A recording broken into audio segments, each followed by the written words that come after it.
na nossa última entrevista, e foi um assunto também que norteou um pouco o teu racha com o Campelo, a história do Eto'o. Então vou aproveitar aquele gancho para falar do Payet. Você foi um cara que tentou, ainda como candidato, pré-candidato, quase eleito, aquela confusão toda daquela eleição, tentar trazer um jogador midiático pro Vasco. Que inclusive para muitos, a tua relação começou a se dar com o Campelo ali, o Campelo disse que você foi negociar com o Campelo, com o Eto'o sozinho, enfim, não vou voltar nisso, senão você já falou isso aqui, e acho que você já falou desse assunto milhares de vezes. Pegando só o gancho mesmo, como é que você vê a chegada do Payet ao Vasco? Você vê com bons olhos, você acredita que o Vasco precisa ter esse hábito de ter grandes estrelas internacionais por aqui? Como é que você vê a chegada do... Claro, é fundamental por várias razões. Primeiro porque coloca o Vasco na posição que ele sempre deveria estar e nunca deveria ter saído, que é trazer jogadores de alto nível, jogadores de impacto, seja para a mídia, seja para o campo, de preferência para os dois, né? Obviamente. Por quê? Porque o ídolo move a torcida. O ídolo move o elenco, de um modo geral. É muito bom quando você tem no elenco dois jogadores que são a referência daquele elenco.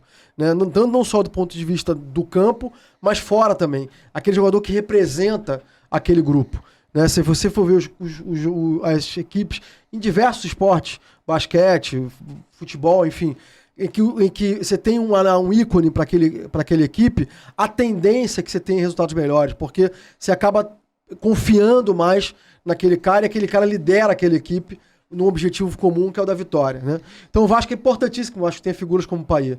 E figuras como o Payet colocam o Vasco numa posição de destaque de onde não deveria nunca sair.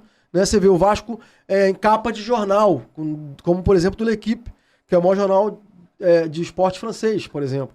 Um dos maiores jornais de futebol da Europa. Isso é importantíssimo. Eu lembro que na época do Eto'o, a gente foi notícia nos jornais quase que do mundo inteiro. Quando um jornalista italiano vazou aquela reunião com o Eto'o no Le Fouquet de Paris, no Le Foucault de Paris, que é um restaurante ali da Champs-Élysées. Então, quando foi aquele vazamento, imediatamente o Eto'o, sem vir para o Vasco, colocou a marca do Vasco nos todos os jornais globais. O Vasco precisa disso.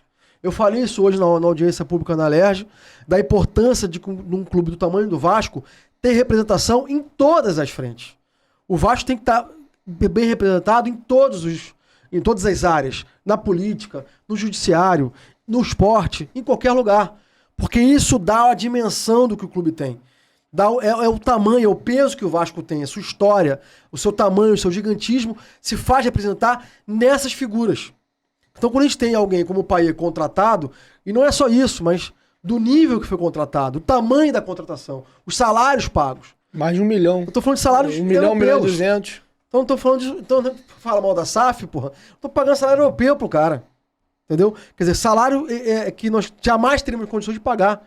Né? Não tem menor chance do Vasco associativo, da maneira como estava estruturado antes, sequer sonhar em pagar um salário desse. Né? Você tem que pegar dinheiro aqui, pegar dinheiro ali, pagar um mês, não pagar outro e não pagar nunca mais o cara. Entendeu? Que era o que acontecia até então. Você fechava o salário e nunca pagava, entendeu?